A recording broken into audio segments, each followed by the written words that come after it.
Hola queridos amigos, muy buenos días, muy buen lunes para cada uno de ustedes. Es realmente muy lindo poder compartir con ustedes en esta mañana esta porción tan preciosa de Isaías capítulo 38. Tenemos un capítulo muy especial porque es un capítulo donde nos indica de que hay problemas en la vida de los cristianos, pero también por otro lado nos enseña acerca de los designios de Dios para con la vida de sus hijos. Y es interesante que a veces cuando nosotros vemos la historia de Ezequías nos motiva, nos incentiva a confiar en los designios, en la omnisapiencia de Dios. Porque Ezequías, al pedido que hizo a Dios, trajo problemas a su vida social, a su vida de liderazgo, a su vida, a la descendencia de su pueblo, porque tuvo a Manasés en la siguiente etapa de su vida, que fue uno de los reyes, fue el peor rey de Judá. Y es muy interesante el capítulo de hoy, así que vamos a orar y vamos a comenzar. Querido Padre que estás en el cielo, queremos darte las gracias porque nos permites estar aquí con nuestros amigos. Gracias porque nos instruyes por medio de tu palabra y gracias por el capítulo de hoy porque nos hace un motivo o nos alientes un aliciente para preparar, para acomodar nuestra casa, nuestra vida, porque la hora nos puede llegar, Señor. Y ayúdanos a aceptar tus caminos, tu voluntad, porque es un designio de calidad totalmente buena para nuestra vida. Lo pedimos en el nombre de Cristo Jesús. Amén. La primera porción del capítulo de hoy tiene 22 textos, el capítulo 38. Y dice en estos versículos, la primera porción 1 al 7, y en estos versículos se nos describe la enfermedad que trajo Ezequías, el rey, en esos días. Dice, en aquellos días Ezequías cayó gravemente enfermo. El profeta Isaías, hijo de Amós, fue a verlo y le dijo, así habla el Señor, ordena los asuntos de tu casa, porque vas a morir, ya no vivirás más. Ezequías volvió su rostro hacia la pared y oró al Señor, diciendo, Señor, recuerda que yo he caminado delante de ti con fidelidad y también con integridad de corazón, y además hice lo que es bueno a tus ojos. Y Ezequías se deshizo en llanto. El versículo 4. Entonces la palabra del Señor llegó a Isaías en estos términos. Segundo de Reyes 20 dice que Isaías no había salido del palacio o a mitad de camino del palacio real. Volvió porque recibió una palabra del Señor y dice, ve a decir a Ezequías, así habla el Señor, el Dios de tu padre David.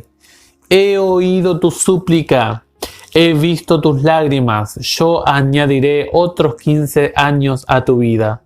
Te libraré a ti y a esta ciudad de manos del rey de Asiria y defenderé a esta ciudad. Esta es la señal que te da el Señor para confirmar la palabra que ha pronunciado. Algunas versiones agregan allí entre el versículo 6 y el 7 el versículo 22, porque también tiene alusión la respuesta del 22. Dice, Ezequías respondió, ¿cuál es la señal de que podré subir a la casa del Señor? Entonces entre el 6 y el 7 incluyen el 22 como mi versión, por ejemplo.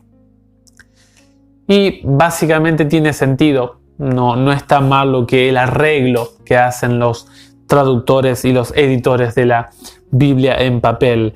Noten algunos detalles que hay aquí. Primeramente, esta enfermedad no era una enfermedad sencilla, era una enfermedad seria, era una enfermedad de muerte. Y allí en el versículo 21 se habla de una especie de llaga, de úlcera, como si fuera algún tipo de tumor o algún tipo de metástasis cancerígena que iba a terminar con la vida del rey. Y dice el texto 1 que el profeta vino, y cuando uno ve a un hombre, un hermano de iglesia, un hombre de Dios, uno piensa, va a orar por mí y me va a restaurar, va a hacer una plegaria de intercesión por mi vida delante de Dios. Pero el hombre de Dios traía una respuesta, y no era una respuesta buena. Dice: querido rey, arregla tus cosas porque dejarás de vivir en este mundo. Y Ezequías ahora tiene una charla con Dios. Isaías se va.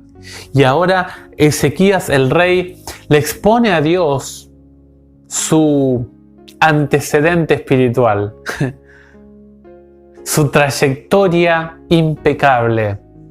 Y hubiera sido muy bueno terminar la vida ahí. Y con lo que tenemos en la Biblia, y con lo que describe inclusive el capítulo de hoy, es bueno a veces ir a la muerte cuando las cosas van así. Es riesgoso pedirle a Dios más tiempo de existencia de vida. Recuerda, Señor, que yo he caminado delante de ti con fidelidad y rectitud. He sido fiel. No olvides eso. Y luego dice que Ezequías lloró terriblemente, amargamente. Quizá alguno entiende más a Ezequías que yo. Quizás alguien que está teniendo esta experiencia del COVID, quizá está palpando de cerca en su experiencia de vida lo que le pasó a este rey. Y ahora dice que Isaías, antes de abandonar el palacio, algunas versiones dicen a la mitad del camino de la ciudad, pero haya salido del palacio o no, Isaías recibe un mensaje de Dios y le dice: Dios, ve y dile que va a vivir 15 años más. Y ahora Dios, para reforzar la fe del rey y para asegurarle el milagro, Dios le dice: voy a hacer un milagro contigo. Dice el versículo 8: en el reloj de sol de Acaz, yo haré retroceder 10 grados la sombra que ya ha descendido. Y el sol retrocedió en el reloj los 10 grados que había descendido. Allí en 2 de Reyes 20, Dios a través del profeta le dice: ¿qué quieres que haga? ¿Que descienda 10 grados o que retroceda 10 grados el sol? Bueno, que descienda es fácil porque obviamente ya es el círculo, ¿no? del sistema solar, de la rotación de la Tierra. Pero que regrese, eso sí es algo muy raro. Algo de astronomía en este pasaje. Y está comprobado científicamente que hubo un retraso no en la Tierra, sino en el sistema solar hace muchos años atrás. Si buscamos los registros científicos, eso está corroborado por la ciencia y repercute a esta cantidad de grados de esta porción bíblica. Y dice que el sol así lo hizo. Un milagro, una demostración de confirmación a la débil fe del rey. Y ahora es interesante que nosotros aquí leemos en el reloj de Acaz, dice que el reloj de Acaz marcaría. Bueno, antiguamente allí en Babilonia, Siria, en Egipto, en Roma, se usaban relojes. Se cree que por allí ingresó uno de esos relojes que marcaban los grados solares y marcaba por ende el tiempo. Ingresó en Judá. Ingresó allí, por eso se tenía este recurso de tiempo también. Y ahora en los versículos 9 al 20 vamos a encontrar un canto, una alabanza, un salmo, un himno de adoración, de loor, pero también están mezclados elementos de tristeza. Este poema que ustedes van a encontrar del 9 al 20 es un poema de una persona que estuvo cerca de la muerte. Es una experiencia traumática para el que la vivió, pero es una experiencia que solamente la entiende la persona que pasó por esta experiencia. Y sobre todo es una persona, para estar más cerca de la experiencia específica, una persona que estuvo cerca de la muerte por una enfermedad terminal. Pero es también una experiencia que ocurre de manera milagrosa la sanación. Y cuando ocurre un milagro no se puede entender. Los milagros no son comprensibles ante la mente humana. No hay una explicación intelectual, científica, no. Simplemente se aceptan con gratitud y recordando esa experiencia como un impulso hacia el reconocimiento de la persona de Dios y una vida de gratitud y de honra en consecuencia a la actividad divina en ese momento específico. Dice allí el versículo, algunos detalles bonitos, el versículo 11 habla de que cuando hay muerte, Ezequías dice, voy a ser separado de la vida humana y de contemplar la presencia de Dios. Muchas denominaciones hoy en día creen que cuando uno se muere, uno asciende al trono de Dios y va ante su presencia. Ezequías se da cuenta que si ocurre la muerte, el proceso de mortandad en su vida, él no va a poder contemplar más al Dios de los cielos. O sea, la muerte me va a separar de mi pueblo, me va a separar de las personas cercanas a mí y además no voy a poder contemplar, no voy a poder adorar al Dios del cielo.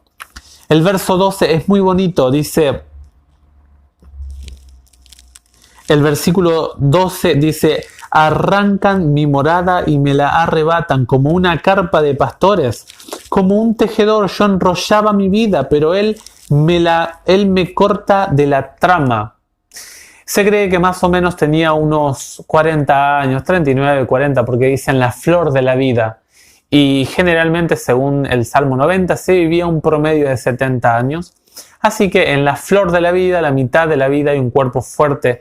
Y por eso aquí Ezequías describe, hay planes en mi vida, Señor. Yo estaba tejiendo, había un diseño de una pieza, de un producto, un proyecto que yo estaba haciendo. Pero ahora, yo como el tejedor estaba tejiendo e hilando esa pieza. Pero ahora me es quitada esta pieza que tenía en mi mente.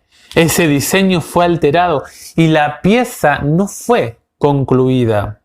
Y ahora los versículos 13 al 15 se manifiesta la exclamación del rey. Dice, pido auxilio hasta la mañana. Él quiebra todos mis huesos como un león, de la mañana a la noche terminas conmigo. Estoy piando, o sea, gritando como una golondrina, gimo como una paloma, mis ojos se consumen de mirar a lo alto, me oprimen, Señor, sé tú mi fiador. ¿Qué diré para que me responda si Él es el que lo hace? Andaré errante a lo largo de mis años con amargura en mi alma. Algunos detalles lindos de estos textos. Primeramente, el versículo 13 dice, Señor, auxíliame. Hay un enemigo tan fuerte, Señor, que yo no puedo vencerlo. Solo tú, que eres el dador de la vida y la restauración de mi ser, puedes hacerlo. Es interesante que el versículo 14 se emplea como un acreedor exigente, alguien que yo tomé una deuda y ahora viene el acreedor y me exige de manera sin piedad, de manera agresiva. Y el versículo 15 es interesante porque a veces nos cuesta aceptar la voluntad de Dios. Si el Señor, no es que Dios hace la muerte, porque la muerte vino por causa del pecado a este mundo y el que originó la inexistencia o la huida de la vida fue Satanás. Pero la Biblia dice que por el pecado estamos sentenciados a la muerte. Lo importante es qué hagamos con el Evangelio mientras estamos vivos. Pero nosotros debemos entender a la luz de lo que dice aquí el rey. Dice, ¿qué diré para que me responda si él es quien lo hace? Yo no digo nada, dice el rey. Yo acepto la voluntad de Dios. El designio de Dios no lo comprendo, no lo quiero, pero respeto el accionar de Dios. A veces el ser humano toma actitudes equivocadas, insulta a Dios, cuestiona a Dios. Qué lindo sería tener la actitud de este rey. El verso 16 declara de que Dios es la fuente de la vida. Los que el Señor protege, esos vivirán. Y su espíritu animará todo lo que hay en ellos. Tú me restablecerás y me harás revivir. Señor, si yo llego a morir, tú me harás resucitar. Confío en ti de que resolverás el asunto de la muerte. Los seres humanos que viven, dice el rey Ezequías, son porque tú les das el don de vida. Si tú, querido amigo, querido hermano, estás viviendo, es porque el Señor da la vida. Él nos proporciona la existencia. Él nos entrega el diario vivir. Dice el verso 17, mi amargura se cambió en bienestar, en paz, dice otras versiones. Tú has preservado mi vida de la fosa del aniquilamiento porque has arrojado detrás de tus espaldas todos mis pecados. Esta palabra arrojado es alguien que se hace cargo de una deuda, de un mal accionar. Dice aquí Ezequías, Señor, yo estoy asegurado en la promesa tuya porque tú te hiciste cargo de mi pecado, de mi equivocación. Tú me redimiste, sobre tus hombros cargaste. Este es el Cordero de Dios, dijo Juan el Bautista de Jesús, que carga el pecado del mundo. Por eso tengo la certeza, dice el rey Ezequías. El versículo 18 es clarísimo. Habla de que en la muerte carece de pensamiento, cesa toda idea intelectual y toda actividad. No hay adoración en la muerte. La muerte, lejos de llevarme a Dios, la muerte me separa de Dios. Por eso dice clarito, no, la muerte no te da gracias, o el sepulcro, mejor traducido. La muerte no te alaba, los que bajan al sepulcro no esperan en tu fidelidad. No hay alabanza allí, no hay adoración en ese terreno. Señor, no quiero llegar a ese lugar, dice el rey. El viviente, o sea, el que es vivo, el que está en este planeta, ese sí te da gracias. Como yo en el día de hoy. De padres a hijos se da a conocer tu fidelidad. Y acá está un mensaje para los padres. Mientras hay vida, hay instrucción en la palabra, en la vida cristiana. Cuando no hay vida, cesó la enseñanza. ¿Por qué hizo este canto este rey? El versículo 20. Porque tú, Señor, me salvaste. Señor, nace en mí porque tuve la experiencia de la salvación. Usted no puede alabar a Dios, adorar a Dios, sin antes tener una experiencia con Él. El amor al Señor, el querer obedecerle, surge en mi vida cuando yo experimento a Dios en mi existencia personal.